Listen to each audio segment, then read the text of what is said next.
What's going on, people? Yeah, picked up some shoes today here, right? Yeah, that's what's in this running etc. bag. I've said some things before. Everybody has their local running shops and whatnot as far as shoes and all that stuff goes. That's the one over here that I deal with the most, right? So I was over there today because I check these things out. There's the side of the box. There we go. I checked these things out a couple weeks ago. When was that? I think it was before San Diego? I don't know. Some time ago, right? Went over there, checked them out, liked what I saw and felt and all that stuff. Figured I'm gonna come back on release day and probably get those. And here we are on release day, and I obviously got those for some amount of money, thanks to some coupon things and whatnot. These came down to 146. 146 from 180 was the actual price. All right, yeah. So retail being 180. So that's what, unless you got like some Foot Locker points or Finish Line points or whatever store you generally go to, some of those Dick's dollars, expect to spend a fair amount, right? But you do get a fair amount. And when I say that, it's like a fair amount of shoe here, because this is a big one. It's very large, very large. But anyways, let's go ahead. I looked these things over. I think these laces all a little weird and stuff. That's on me. I had them on, and usually I like resituate these things so it doesn't look like a hot mess. But I didn't because we were having a conversation about something and I just wasn't focused on it. But anyways, so let's see. Look these things over one more time. Things are looking pretty all right. I would imagine I'm the only person who wore these because, again, release day, and they couldn't put them out even for display until today. And I got over there early enough in the day. So, yeah. Either way, let's go ahead and jump on into it. This right here, the Nike Vomero Plus. I really wanted to say Pegasus. There's a pair of Pegasus right there. This has some Pegasus 41s on Monday. It's kind of on the brain, right? And the colorway, it's in the description. I remember typing it out. There were like 4 different colors. Football gray was one of them. Ashen slate, armory blue, right? Light armory blue. I don't know. A lot of stuff, and a lot of those colors, though. Honestly, like if you probably didn't, but if you happen to have seen the Nike Air Max 2021 review that I did, right? Of the one pair that I bought of those, a lot of the same colors. And when I was reading that and I was thinking about it, like, yeah, this is a lot. But one thing I will say first before I go jumping into the talking about the shoe or whatever, right? So this color, personally, right? The picture I took a few weeks ago, even the pictures on Nike, like they to me kind of undersell it, because it looks a lot cooler when you see it in person.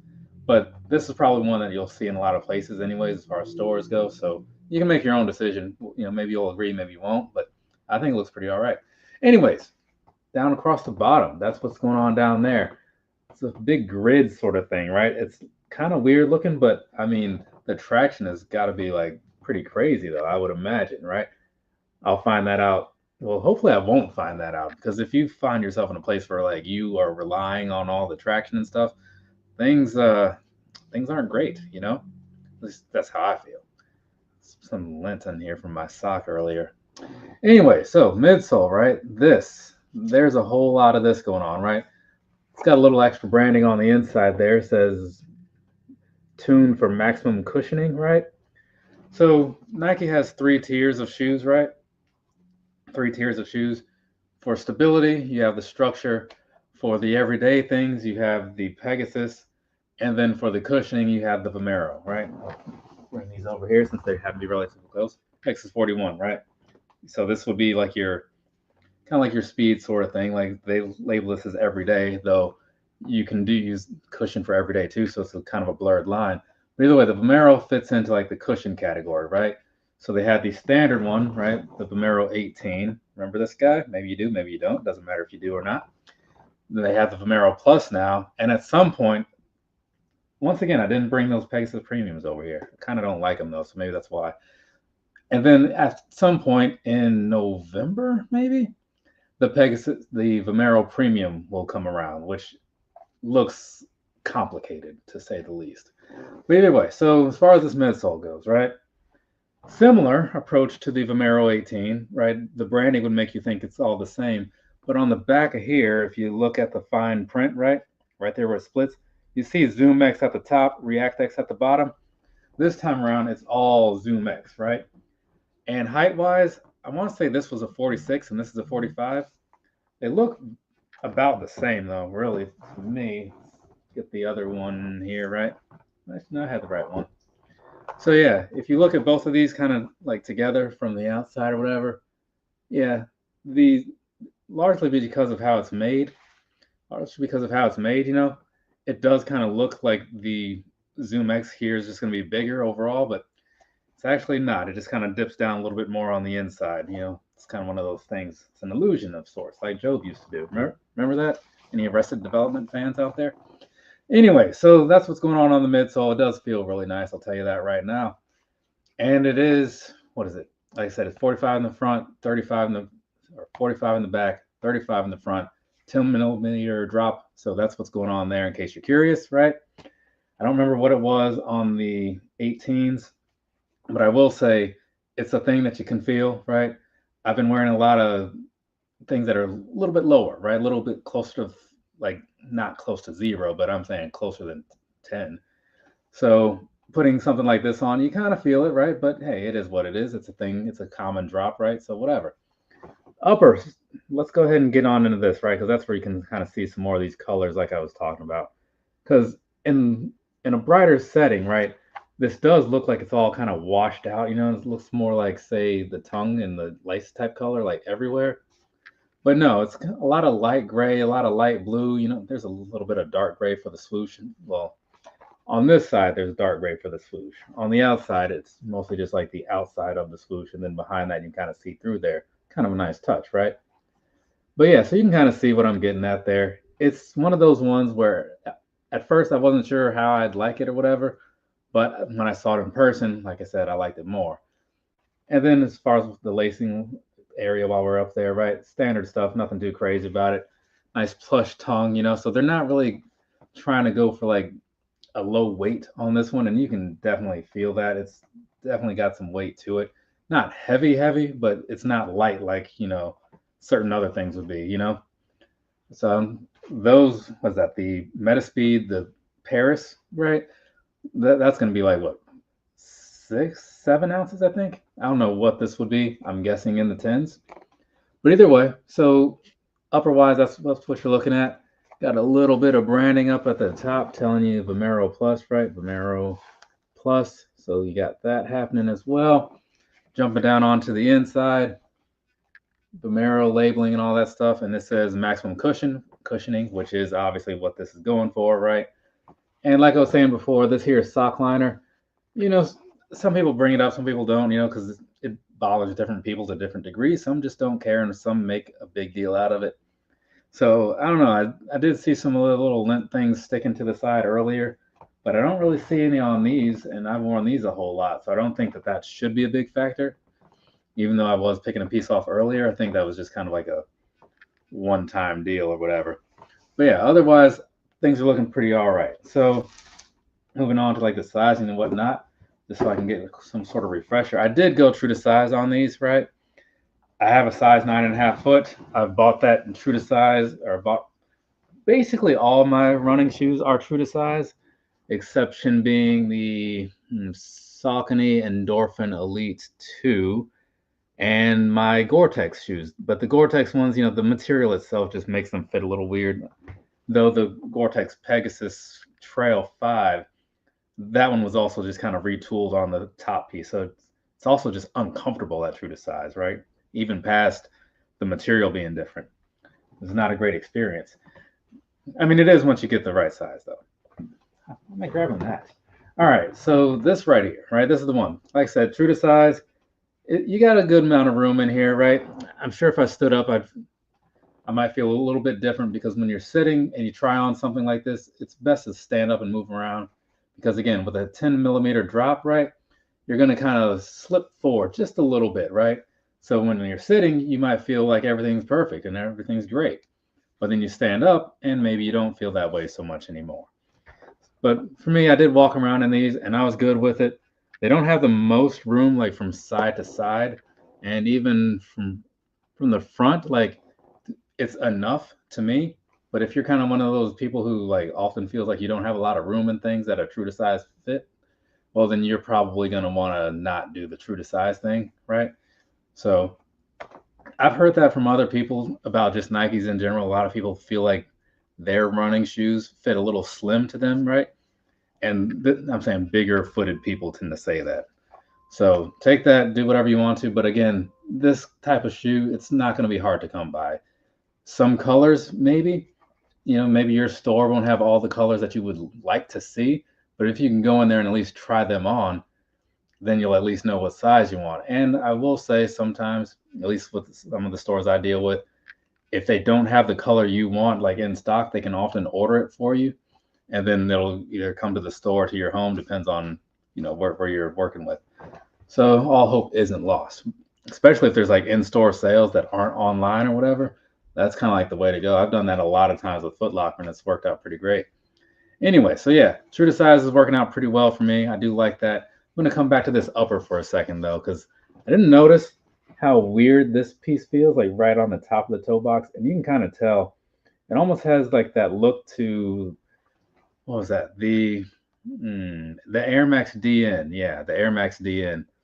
It doesn't feel quite so plasticky or anything, but it's just like with those like little raised up bumps and stuff, it just kind of gives me thoughts of that shoe. But otherwise, it is very soft because you can kind of see like some of the lines just kind of go with it. Then in certain other areas, you kind of have those bumps and stuff. But all in all, it does feel really nice. So I'm a fan of this for sure. Now, given that this is like a high cushion sort of shoe as far as like use cases or whatever, it's a lot of people would probably like something like this for like recovery run type days and stuff because you're going to be going a little bit slower. You might want that extra cushion in there, or times when you're just going to be going for like a little bit longer. So like pull these out because this is similar, right? This is the Glycerin Max from Brooks. Maybe you've seen this around. So like these, very similar. These are, let's see, I think these are also 45, right? As far as like the heel height. So yeah, so they're the same as far as that goes. Same sort of thing that they're being made to do or whatever. These are just $20 cheaper. But anyway, so I broke these out for a half marathon.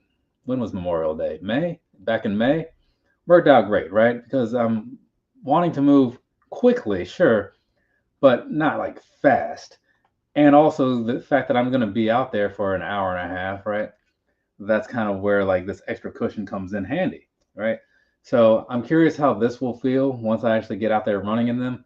But this being a full Zoom X thing, it's supposed to be like super responsive or whatever, more so compared to the vomero 18, which again didn't have the full Zoom X. They just kind of lied with the way they made the branding on the side.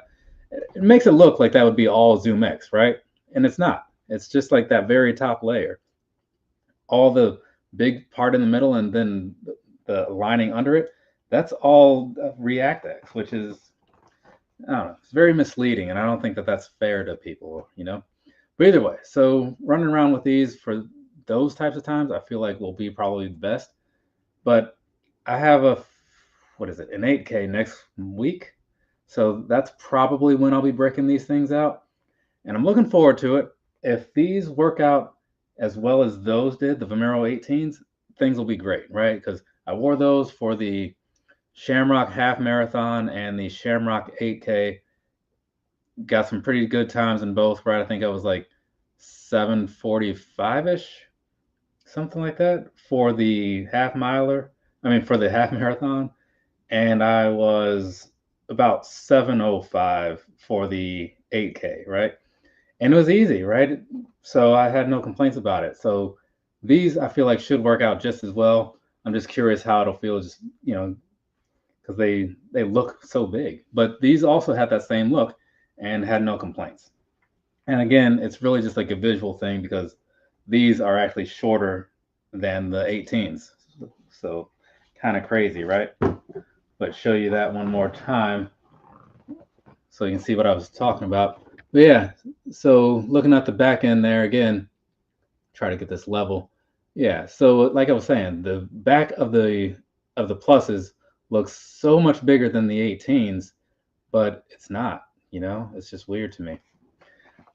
But either way, you got that going on. At least that's what they said, right? And I'm just going off the numbers that Nike had on their little web pages and stuff, saying, "Oh, well," and the difference isn't that big, right? 45 to 46 millimeters is like very small.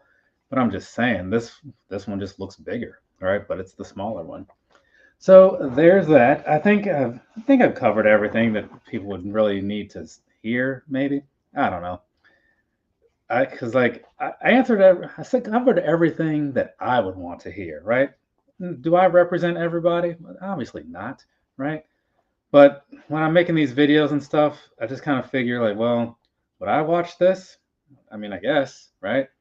Which honestly, like that's kind of flawed because I don't even watch like shoe reviews. I have a couple friends that do this also, so some of them like I watch their stuff, but I don't go online and watch anything outside of like certain like pop punk videos and stuff. I'm a big Alkaline Trio guy, all time stuff like that. I'll watch those once in a while. Motion City Soundtrack just had a new video recently, and well, Goldfinger had a new song, but that was like a lyric video, so that wasn't what I wanted. But either way, yeah, I'm not a big YouTube person, but I still make videos that cater to the style of stuff that I would watch, which is why if you don't like them, well then I don't know, maybe you wouldn't like me. I don't know. So either way, there's that. Real quick recap. This right here, Nike Vomero Plus came out today. They have a good 6 or so colorways on the Nike webpage. You can get them for 180. I would highly suggest going out and trying them in a store first just to make sure you like what you're getting as far as size goes, because even though I went true to size, they are kind of slim in some ways, and that might not work for some people, but I think they're pretty all right. Also, if you're not in a hurry, I'm sure some of these will be on at least some sort of sale in the next like month or two, right? Probably closer to two because they're fairly new. And once they start making other colors, they need to make room. Price drops happen, or there's like back to school sales. Because let's see, Labor Day should be coming up, so there'll probably be in-store deals. Either way, long story short, I wouldn't buy them right now only because there's probably sales coming, and $180 is kind of a lot, at least in my opinion. I know I buy a lot of stuff, and like a lot of it is that price or higher, but I'm just saying I'm not always happy about it. So that's why I don't really just push it on everybody else. So I think now I'm good. So unless there are any questions anybody has, you can throw those in the chat thing and whatnot, and I will answer them, assuming you get them typed out before I close this video out and move on my merry way. So actually, you know what? I was about to do the whole closing thing. Then I remembered I wanted to talk about that weapons movie because I just saw that today. So now you got some extra time if you actually care to ask me any questions, because this shouldn't take too long. I saw Weapons today, right? That movie. It's by the same dude that made Barbarian. Have you seen Barbarian? I watched that the other day to get ready for Weapons. They're not related, but I figured like I'll watch this because if it's made by the same person, get an idea for what kind of movies they make, right? Didn't care a whole lot for Barbarian as a whole. It was really good for a while. And then as it kind of revealed what was going on and all that stuff, I was like, yeah, I don't like this. But all the buildup in the front piece, right, was really good, setting the stage. So, anyways, I go into Weapons thinking, okay, this should be at least some pretty good storytelling, right, to get things going. And it was, right? It took a while because there was a lot of stuff that they wanted to like piece together, and they want to give you some time to form your own opinions and your own guesses of like what might be happening as far as like the plot goes and stuff. So they're like introducing little elements here and there, and they giving you little backstory info on different people. It was cool. It was well done. It just took a while, but you just gotta be patient sometimes. But fast forwarding whatnot through the movie and getting to like when it's all kind of coming together, and sure there's some like goofy parts in there, but it wasn't overly done, so I was fine with it. But jumping towards like the end of the movie, man, like this thing was very entertaining. I'll say that, and like both ways. From one, having a good story, and then you get some good laughs out of it too later on in the film. So I like that without it being like forced. It's not like when you watch certain Marvel movies and they want to be funny. It's like there's no reason to have comedy in this Thor dialogue right now. Like, what are you doing? But yeah, it worked out very well. I liked it. So if you're into like that type of movie or whatever, it's kind of like the horror suspense type stuff. I would say go check it out. If it was on your list of things to check out already, yes, definitely follow through with it. If you were on the fence, I would, if you got some time, I'd say it's worth it, right? It is 2 hours and 8 minutes long, so it does take a bit out of your day, sure. Especially if you have a theater where they show a lot of previews or whatever. They show like 30 minutes of previews at the AMC, which I'm fine with because I like to know what else is coming around, so that way I can maximize my membership and like get all these ticket reservations out there. It's like $26 a month. You can see 4 movies a week, so I just try to see as many as I possibly can. So I going through looking at that and stuff, seeing what all is coming out, it just works out well for me. But yeah, Weapons gets a thumbs up from me. What does that mean to you? I don't know. I mean, that's kind of a question of how do you value my opinion? Does it even mean anything? But as always, I just sit here and put it out there. And if people care to listen to it, great. If they don't, that's also great. You know, whatever you want to do, it's your world. Do that. As long as it's not illegal, and it's probably fine. So now we're good. Now I'm going to close this thing out. From me to you, have a nice rest of your day or rest of your night, whatever it is, wherever you are. Please be sure to comment your favorite Transformer down below or your favorite Disney movie. Don't do that. I don't care. But seriously, though, thank you for anyone who showed up and listened to my ramblings and rants over the last 21 minutes and 5-ish seconds. But for now, I'm going to move on and do something else that's not this. So thanks again. I do appreciate it, and I'll probably cross paths with you guys. It's probably going to be at least like 2 weeks before I have more shoes to talk about, like as far as one of these unboxings. Because the Metaspeed Ray, I think I've heard the 12. So take the 12, add a handful of business days. That's the plan for the next purchase anyway. So we'll see what happens. All right, later, people.